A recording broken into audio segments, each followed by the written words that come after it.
Better Buildings for Humans is powered by Advanced Glazings, makers of the Solera line of products. Solera is the leading glass glazing made specifically for architectural daylighting and with extreme insulation performance. Learn more at advancedglazings.com.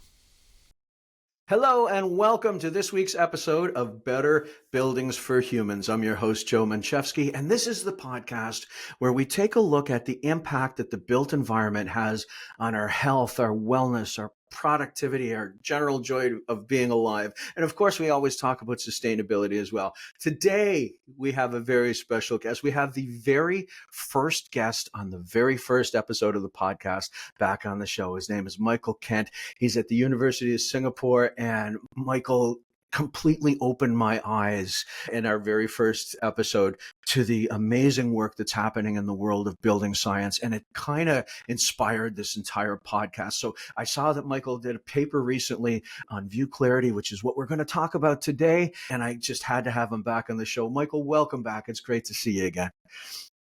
Oh, thank you, Joe. Thank you very much. No, it's great to be back. So yeah, it's quite special because I know, with this sort of kick started with the very first sort of episode. So it's great to be back and have the opportunity to speak to you again today. Oh, it's a joy. So I know you've done this before, but I'm going to make you do it again because our audience has grown significantly. Tell us about yourself, your background, kind of research you've done and projects that you've completed and the work that you're doing today, just so people know the realm that you operate in. Of course. So I'm Michael. So I work at the Singapore University of Social Sciences, obviously in Singapore. So I do a lot of type of research in buildings. A lot of it really focuses on, human health and well-being and that intersection with sustainability. So, how we design buildings to not only meet energy efficiency targets, but also how we can also design for the people that inhabit them. So a lot of the research I originally started off doing, like in my PhD, was on glass, specifically with the focus on, how do we design daylight and lighting inside buildings so people are visually comfortable. But then since then, it sort of branched off to a lot of different things. So, looking at like simulation models, looking at how daylight distribution interacts with buildings, looking at like daylight harvesting systems, which is more on the energy side of things. And also as well, which I guess we'll be talking a lot more today, is on, view quality. So, how we design views and shades, not only for like daylight, glare control and stuff like that, but obviously like a view out, which is, it's an important criteria because obviously when building people inside buildings, they need to know what's happening on the outside. So in a nutshell, that's the type of research that I often focus on. Right on. Okay. So the first time you were on the show, we covered some pretty diverse topics. Today, I want to hone in a little bit on something very important and that I think is very important. That's view clarity. And you've done a fair bit of work on that and view in general. These days, there's a whole lot of pressure on architects to create buildings with less glazed area and less connection to the natural world, less connection to the community. All those connections are under threat. How important are views to building occupants? Yeah, so I mean, that's a really good question because it pops up. I think the discussion, it comes up more and more now. And I think it's more shifted, not only about are views important, but, how do we design for the view? So first of all, they are very critical because obviously when people inhabit the space, so we're not really designed to be encased in buildings all the time. So we do need that connection to the outside. So there are decades of research that have looked at that comparison between window and windowless spaces, showing that windowless spaces tend to be detrimental to human health, comfort, and well-being. And we've measured this across different types of matrices. So that, like psychological and physiological. And we've also sort of demonstrated that even having the same window, but you grant people more access, either by having them sit closer to the same window or just increasing the area of the opening. And, we can do these types of studies now because, with virtual reality, these types of methods make it possible to make really fair comparisons. So, if you take a real window, it's very difficult to sort of enlarge the window in an actual physical space. So obviously we can get around this using virtual reality settings, which are very, they tend to replicate the actual environment quite well. And we can measure a lot of these physiological and psychological kind of markers very, very easily now within these virtual settings because we can control a lot of different things like the daylight, can remove glare, temperature remains the same. So these are very controlled studies, but what it tends to always point towards is that, giving people greater connection to the outside it's very beneficial for, through health and comfort matrix. But I think you did emphasize something quite important in your question, which is the connection part. So just because windows tend to outperform windowless spaces, I think we also find that the window does need to contain a good view. So you cannot just have any view. So for example, if you have a window view, but it's a brick wall and nothing else, and that's close by to the window, probably that's not going to do much. So obviously the narrative, I think that's coming up recently, which I think is pointing in the right direction, is obviously like not only do we need windows, with window views, but what are the criteria that actually underpin a window view so that it provides people with that connection to the outside. Okay, now let's dive a little deeper on this concept, and we'll specifically talk about view clarity. First of all, for people who aren't in this business specifically, tell us how view clarity is defined. And then there was, I believe, the three components of view clarity, if you could spell those out for us. Yeah, of course. So originally it was, there was some studies that originally before looking at this, so view clarity as a separate dimension of view quality. But when we did this view quality framework, which sort of consolidates a lot of different dimensions, it comes out as one of the three main sort of components of view quality. So we have content, which is what people see in the view, access, which really describes how close they sit or how large the openings are, which a lot of green certification systems such as like BREEAM lead and advocate credits along those lines, and clarity, which is sort of like the final component amongst the three. And essentially what clarity describes is the occlusion, not only by, for example, a shade, but it can be the glazing type or other architectural elements such as a mullion. So these are very important to consider because any one of these or more can really block, distort, or obstruct the view in various different ways. So essentially what we have here, and the reason why it's quite important, is that we can design views with very good content, so what people see. The openings can be very large, so giving very good access, but if we don't design for clarity, so for example, the shades are constantly blocking the view, essentially all those efforts might go in vain. So basically they won't, going back to the connection, you have a very good view, but people cannot really connect to the outside because something's blocking it for a long time. And basically that's where clarity really fits in.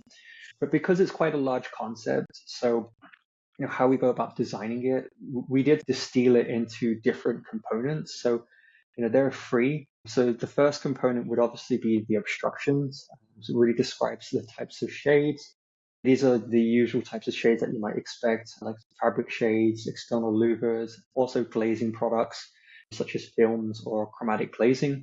So these have various different properties that can distort the view and reduce clarity, or maybe enhance clarity depending on the product that's being looked at. The second part is view content, which is essentially what's describing what's actually in the view itself. The reason why obviously it's quite important when we think about clarity is actually different types of shades tend to interact with the view differently, which means that the same type of shade for different types of views may reduce clarity in various different ways depending on the composition of that view. And then the final thing, which is quite important, is obviously the observer themselves. So obviously differences between different people can actually reduce clarity in various different ways. So a recent study that we actually did, which was quite interesting, is actual cultural differences. So we actually found various different cultures actually prioritize the operation of Windows differently. So in some cultures, actually privacy tends to be weighted very highly, which means like a lot of Windows are designed foremost for privacy, whereas daylight access and view out tend to take more of a backseat role in the design of Windows. So obviously the cultural expectation behind the observer actually does influence various different levels of clarity. That's just obviously just examples. There are various different ways in which these things vary, but just to provide a good overview of what clarity is, we just define it by obstructions, the view content, and then the observer themselves. Manage the connection between building occupants and the outside world using Solera translucent glass. Learn more at advancedglazings.com. Obstructions, content, and the observer. Now, when you put the three of them together, is it possible to quantify view clarity? And then let's take it up a level. Is it possible to quantify view quality as well? Yeah, so I think there is an opportunity to quantify them. So in the past, we have provided some sort of rudimentary sort of concept, like metrics that we could potentially use to quantify view quality. There is still a little bit of work to do, particularly obviously in view clarity, because there are some emerging approaches to measure view clarity itself. So, for example, the European norm on blinds and shutters provides a classification system based on the direct and diffuse visible transmittance through different fabric shades. And there's also the view clarity index, which actually quantifies the relationship, sorry, between the fabric openness factor, the color of the shade, and also visible transmittance. This is also only applicable to fabric shades. So obviously the question here is, what about other shades? Because not every building uses fabric shades.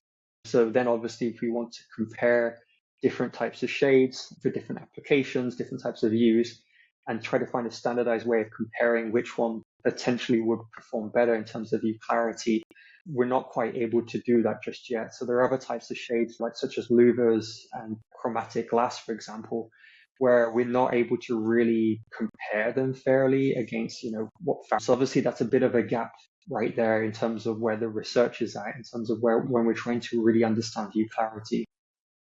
Yeah, the reason I ask, Michael, is that I'm imagining someday we're going to want to get to the point where it's part of the LEED standard or it's part of IWBI's standards, and you've got to put some level of quantification to it in order to fit it into those standards. So I'm glad that we're starting to put some structure around that. You mentioned electrochromics. I'm skipping ahead of my own agenda a little bit, but since you brought it up, let's go into it.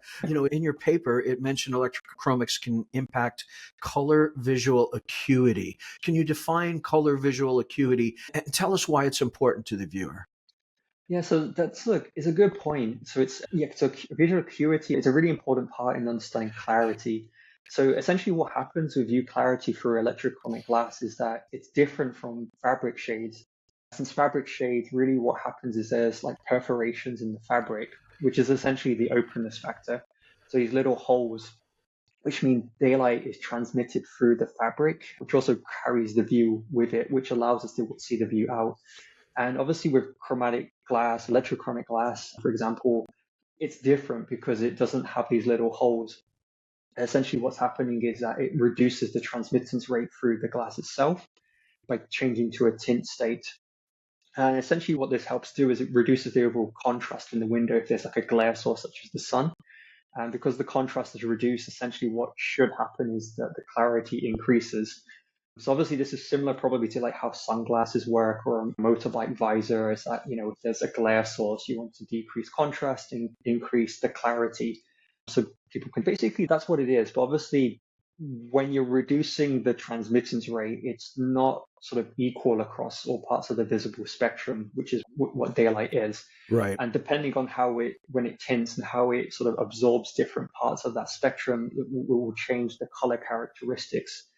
So essentially what we found is that, for example, depending on the tint state and what the changes in color that occur, is actually it can sometimes mask specific colors. So if you have, for example, like a bronze tint state, it can change how people perceive and discern red color stimuli, which basically is describing what color visual acuity is. So it's you're unable to see certain colors. So we found that, and I think some of these products, they are aware of that, so they are aware of they don't want to distort color as much.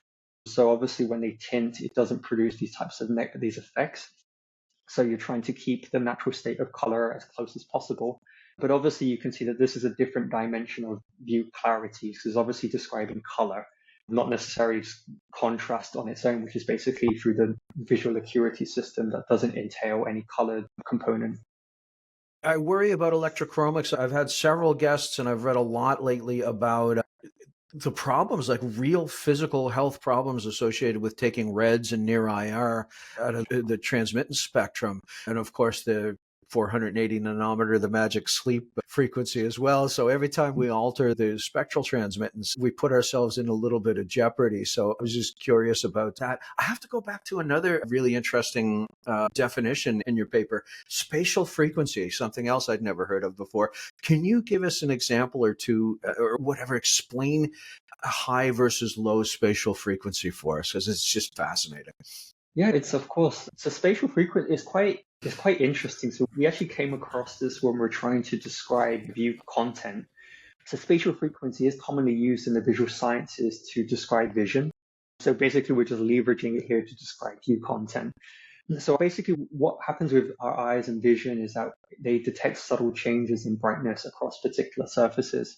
So like if you take a tree or a building, for example, the differences in brightness, contrast essentially is what we're seeing, which enables us to, for example, discern like, okay, the shape of the building and all the details in between. So depending on, how fine or how detailed these differences in brightness are across that particular surface is across a particular area as well, really defines what quantifies what spatial frequency it essentially is. So for example, stuff like trees, the foliage, for example, which is a common example of nature, that tends to have a high frequency because there's a lot of fine details contained within a particular area. Whereas, for example, when we take stuff like urban features, they typically have surfaces which are low frequency as an easy distinction between the two. However, the reason why we brought it up in the context of view clarity is because obviously this does also matter because high frequency content, such as, for example, trees, you actually require higher contrast and luminance also to see those details. So obviously differences between something that's very bright and very dark, for example, helps us distinguish between those two surfaces. And so typically what happens with some shades like fabric shades is that what we're doing is decreasing that contrast. So obviously we're protecting people from glare. So essentially that's what we want to do. But at the same time, what tends to happen is the high frequency content, it might be the first information that's lost when you're drawing a shade, which unfortunately means when you're using a fabric shade, for example, you're less likely to see high frequency content such as nature, but you still might see the silhouette of a building, which is obviously low frequency. So essentially, that's the reason why we brought that into the equation to sort of help understand differences in view content. Which sort of it does interact with the shade in some ways. So you can sort of see how that fits into the equation here. So obviously, when we're describing view clarity, it's a way to sort of distinguish between different characteristics of the view itself.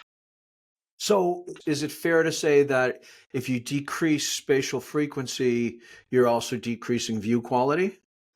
I mean, it could depend on what it is that you're looking at, because obviously not everything is easy to categorize into high and low. Right. It's just as an example that, nature itself tends to have higher spatial frequencies and urban features tend to have low spatial frequencies. So obviously it's just a way in which we can use to sort of, describe through the visual system, if you were using a shade, what could potentially happen to different types of content. So obviously, when we're looking at the qualities of a view, probably nature is one of the things that we do look at because we know it has respiratory effects. So obviously, when we look at view retention, what information we want to retain, ideally, probably it would be nature would be one of the things that we want to keep in the view when we're using shades. Whereas, for example, like low frequency content may be less prioritized depending on what it is. And it could be, for example, other buildings. So obviously that's sort of as the design sort of element, how that could potentially fit into this process. Right on. Okay, let's talk more about shades. You know I'm not a big fan, you're aware of that, but let's dive in. Okay, so there's surveys done some time ago, probably close to 20 years ago by the US Green Building Council and the Canadian National Research Council as well. They found that about 2/3 of window area is permanently occluded by blinds. And the concept is, you're experiencing glare because of the sun position at any particular moment. You pull the blind, there's no reminder to go open the blind again, unless you want to see what it's like out. Do I need my umbrella? That sort of thing. Your research came up with like very similar, almost identical results. 59% of glazed area was covered by blinds or shades. And you also made the statement, and this is really important, you made the statement that 75% of buildings have over half of their glazed area covered, right? I preach about that every single day. First of all, from your perspective, why does this happen? But it might be the statistic, it might be the same report because I think when someone sent this to me, one of the co-authors, I think it might be the same one. Oh, you were However, quoting. Okay. however, it's good that we found the same report because obviously it's an important statistic to sort of highlight. So it's glad that like if we both found it, it's an important statistic that we should know about. So why it happens, it's an interesting question because I did look back at the report and obviously look at more of the details surrounding that statistic. And it's basically showing like the usual suspects could be, for example, glare overheating, which is the reason why shades If they're manually operated shades or automated, for example, it could be those. However, it's sort of the report actually provided a little bit more details about actually sun direction didn't play a significant role in shade activation, which basically could imply other things. It could be shades are not always designed for glare overheating. They could be for rainfall protection, protect against bird strikes, for example. Renewable energy generation is another option that some people tend to choose. But obviously, as well, privacy could be another factor because it's one of those things where it's not related to actually the sun direction. So there are different reasons behind shade motivation, which means obviously shades have a lot of utility. So obviously, they're very useful in actually removing a lot of things that occupants potentially don't want from the outside. However, the problem then is trying to understand shade behavior because obviously view clarity is not just about how much is being blocked, it's also for how long. Because obviously, if you have a window which is fully glazed and it's shaded fully, but that only happens for a very short amount of time, view clarity in terms of the temporal dimension performs relatively well. However, obviously, if these statistics are suggesting that it might not be glare overheating and it's privacy, I don't think there are currently many metrics, at least through daylight simulation software, that can really model that because it's not related to solar exposure. It's related to other factors that are actually happening on the outside. So it does raise other interesting questions about, why these statistics are high and what's the underlying cause behind it, particularly if it's not glare overheating, because then it becomes a little bit more difficult to really model and then, in simulation and prediction models that we have. Is anybody studying that? I mean, it's a really important question that you raised there. Is if it is privacy, then yeah, well, it's a real challenge. And maybe it shouldn't be a challenge at all if it is privacy. I've always been of the belief that it is primarily driven by thermal and visual comfort. Do you know if this is being looked at all, that question? Yeah, that's a really good question. So I did take a look around to see. I know for glare overheating, there's a lot of experts working in that field and making a lot of headway. So we have a lot of really great metrics that have emerged, which some of them can actually be used to help describe view clarity because obviously that temporal dimension, if it's related to glare and solar overheating, for example, leverage those sort of metrics because there is some overlay between the two of them. But for privacy, it's a little bit more tricky because then it's like what's happening on the outside. It could be, for example, like the only sort of guidelines I've come across in daylight standards has really been ground floor applications, where there's a lot of dynamic outdoor activity, like traffic, for example, and a lot of people might be crossing nearby. So it's a bit of a tricky sort of thing to model because also there's a building typology, whereas like residential buildings, privacy is more important in subtle spaces such as the bathroom. Whereas, for example, commercial applications, people tend to be a little bit less bothered by privacy depending on the context. But usually through the research, I find there is a lot more sort of focus on interior privacy. So obviously, like through acoustics, noise, and visual inside open plan office spaces, there tends to be less about the actual window and what's happening on the outside. The reason for that, I don't know. Maybe I haven't done a far enough literature review, or I don't know why that is. But for me, it will be something that's be very sort of difficult to really understand because as you know as well, like every building is different. So on the outside, the urban space is very difficult to really predict what might actually happen. But I think it is an important thing to, Joe, I think this is really important part of the window design that needs to be understood as well. Yeah, I'm going to talk to my friend Marcel Herman about this, who's an anthropologist, architect, and Yeah. there's an anthropological component too, I'm sure. So yeah, a lot really interesting question though. I'm so glad that you explored that. Let's talk about my world. I'm going to be selfish for just a minute. I work in the world of translucence, right? So our concept is that we have a component of the window that's translucent for the purpose specifically of daylighting, like a nice soft diffused daylight. But the goal is to raise the ambient light level in the space so that there's less contrast ratio at the transparent part of the window and thereby preserving the view through the window. Have you ever looked at those sorts of combinations, like a translucent and transparent together, in order to achieve more visual comfort? I haven't looked at it through specifically for research, but I do understand and appreciate its usefulness because I think there's a couple of things that would be interesting to highlight because obviously one thing is that not every interior space needs a window view and not every interior space that needs a window needs a view. So obviously this is where, purely translucent or diffusive sort of glazing really comes in because obviously there's a lot of applications for that. Because when you think about health and well-being through daylight and circadian entrainment, some spaces that don't necessarily need a view out still might require daylight to come in. And obviously you have the bonus of having that diffuse component where glare becomes less of an issue, you rely less on electric lighting, and then you have circadian entrainment. And what we just talked about, you can also remove privacy, like the concerns of privacy. So it has a lot of application. I think probably its application, I think maybe one that comes on the top of my head is like we spoke about last time, maybe the ice rink, because Right. that can benefit from having daylight entering into the space that's controlled. But people don't need a view out because obviously they're focusing. But I have actually seen other applications where, you raise the point where it's in practice where people have looked at like layering and combining it with actually clear glass.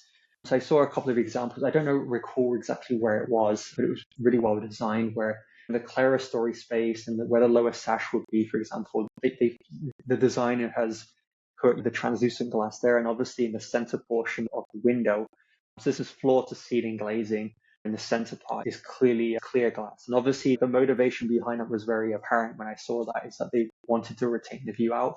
But obviously where solar gains are the highest and going to cause problems, they've controlled the daylight entry. So I think that was a really good example. I kind of wish I knew exactly where I saw it, but I saw it really recently. I knew exactly when I saw it what was the designers, what they aim to achieve with that. So, and it works. I mean, you get all the benefits controlling daylight, but you still have the view out. So I think there's a lot of usefulness behind doing that. And the design I'm talking about is relatively straightforward. It's not like a very complex system to install, Right. and you get the results, right? Yeah, that's part of the magic, right? It was one of the reasons I'm so keen on this as a methodology is the simplicity. You don't have to have mobile or mechanical shading systems. It's just completely passive. It works beautifully. Changing the subject a little bit again, I saw a definition in your paper that I'd never seen before, and I just have to share this. Can you explain what parasitic luminance is and why it matters? Yeah, the parasitic luminances is quite an important term. It typically applies to fabric roller shades. So obviously we're going back to that type of shade again. And so typically what happens with fabrics which actually have a lighter fabric, such as white fabric shades, which are probably maybe the most commonly used types, is that when they receive direct sunlight, so obviously they're trying to block incoming daylight and obviously protect observers from glare, is that they tend to sort of reflect a lot of the light that's incident onto the fabric because it's very bright, it's very reflective. So what tends to happen is that it basically scatters that light across the surface of the fabric. And obviously the brightness, we sort of define it as luminance, which essentially what happens is that it can either become the new glare source, but at the same time, because it scatters the light across the surface, you cannot see through it anymore, which basically means that it reduces the view clarity when the light is drawn and there's direct sunlight onto it. This won't typically happen if there's diffuse light on the fabric surface, but obviously an easier comparison against this is obviously when we look at darker fabrics, which they absorb the light, so they don't reflect it because it's a darker material. So obviously what happens then is that it's able to retain the view much better. So when you see through a darker fabric shade, with a comparable openness factor as well, so the perforations are about the same size, is that they tend to retain the view much better and have a higher view clarity. Obviously, there's a downside or maybe a potential caveat behind this is that because it has a lower albedo, because it's a darker fabric, it absorbs the heat and it might re-radiate it. So darker fabrics tend to maybe not protect occupants as well from overheating. So obviously that there is a sort of trade-off. It's not invariably meaning that view clarity is going to be higher. So, and everything else obviously might outperform a lighter fabric. There is that trade-off. But obviously when we're talking about view clarity, darker fabrics tend to perform better than lighter fabrics. Do you want to bring lots of healthy, beautiful natural light in your building and still meet energy codes? Try Solera from Advanced Glazings. Learn more at advancedglazings.com. Interesting. Now, would that extrapolate to like a narrow angle diffuser, like an acid etched glass? Would you also see parasitic luminance in an acid etched glass? I mean, it could be because the essential point here is the fact that the light's being scattered in a way in which basically it could also cause it to become the new glare source because the fabric itself, when this parasitic sort of luminance phenomena happens, what tends to happen is it could also become, instead of actually the window becoming the glare source, the fabric shade becomes the glare source because it's so bright. scattering all that light. So against the ceiling and the floor and maybe adjacent walls, the contrast becomes very bright. And also as well, you can no longer see the view out. So essentially, it's basically describing that sort of mechanism that's happening. We could extrapolate this to other types of shades. I need to conceptualize this in my head, but there's no reason to believe that for other types of shade, this could potentially happen as well. But obviously, through this, obviously, we're looking at fabric shades because they're quite commonly used in windows. So obviously, the focus on here was just to sort of make that comparison. And obviously, designers, in case they're not aware of this happening, is that they can also look at it too, because white fabric shades are really, I think they're quite widely used. I've rarely seen fabric shades that are not, when they're, especially in non-residential applications, I typically see that most of them are lighter fabrics. Okay. All right. Changing the subject again. You and I talked about this a little bit in the first episode, but I want to go back to it just because it was so cool and I want to share it again. Content distance. It blew my mind that content distance had such a profound impact on how we perceive a view. How much does content distance matter? And maybe before we do that, describe content distance so our listeners understand it. Yeah, I think it's good to clarify this because I think this is easy to get confused at. Like when you define the distance of the view, I've seen this defined in two ways. And one's obviously the distance between the person themselves and the window, or the window and the content on the outside. So obviously it's the latter, which more often than not that it's actually being referred to, although the former is still important. But obviously when we're talking about the distance at scale, it's probably going to be on the outside because they tend to be much larger. But essentially, it is a crucial part of view quality. It's found in standards now, like the European Standard of Daylight has that as a criterion. Also, as well, there are most green certification systems that offer view credits. I think the description that sort of supports that credit is often for visual relief, which I guess implies that the view is quite far away. So your eyes can relax from viewing stuff that's very close, nearby inside the building to something that's quite far away in the window view. And also as well, we've done research on this that basically shows if you have a view content that is further away, it increases the connection to the outside. Privacy is also increased in a positive way, is increased because there's less risk of people being able to see inside the building through the window. But the reason why it comes up again when we talk about view clarity is because it does have a very important role because we know that distant views are very important. But because when something is further away, the visual angle becomes smaller, which means it appears smaller within your visual field, which means that things that are close to the window, such as shades or fenestration, have a higher chance of blocking them. So there was an example in the paper that we did where just, for example, like a simple mullion, if you put it horizontally across a distant horizontal landscape, which contains a lot of information that people want to view, it will completely block it if that mullion is in the wrong place. And because a mullion is a permanent fixture, you can no longer change that. So that's the reason why the content does matter a lot. And, we go back to this again, is that when we talk about clarity, it's not just the shades and fenestration, it's also the view itself. There is a clear interaction that we found, which maybe not a lot of people really think about because they see them as being separate things in terms of view. But there is that connection, and obviously that's something that we try to really emphasize. And I think the view distance was something that's quite overt that can be explained in terms of when we want to retain a view, preserve it. It's something that you need to be very careful about because you can easily, or unintentionally sort of reduce the clarity to that content. That's really interesting. And I'll take it to a place, Michael, that I'd heard somewhere else. There's a social justice component to what floor you live on, like in intensely dense urban setting, right? The people who are living at ground level will never see distance, right? They basically Yep. have to get on a train and get out of town to enjoy distance, whereas people who have an elevated view are going to get to enjoy distance. So in a way, there's almost a health detriment or at least a psychological detriment to not being able to afford a higher apartment. So that, it's kind of an interesting question. I don't know if anybody's really looking at that, but I'm going to dig them out and get them on the show if I get the opportunity. All right. One more question for you about, I don't remember if you covered it in your paper, but I think you've done a little bit of work in the past. How does age affect what we want to see and how we perceive things when we're looking through a window? Yeah, no, yeah. So this goes back to the observer, because obviously when we're looking at differences between people, obviously age is that component which overlays onto the actual observer when we describe that in terms of view clarity. So age does matter. So obviously with the aging of the eye, it changes visual acuity, how we see things, which essentially what happens, it reduces our ability to see certain features in the view itself. So obviously one example, which I think was in the paper, was contrast sensitivity, going back to spatial frequency.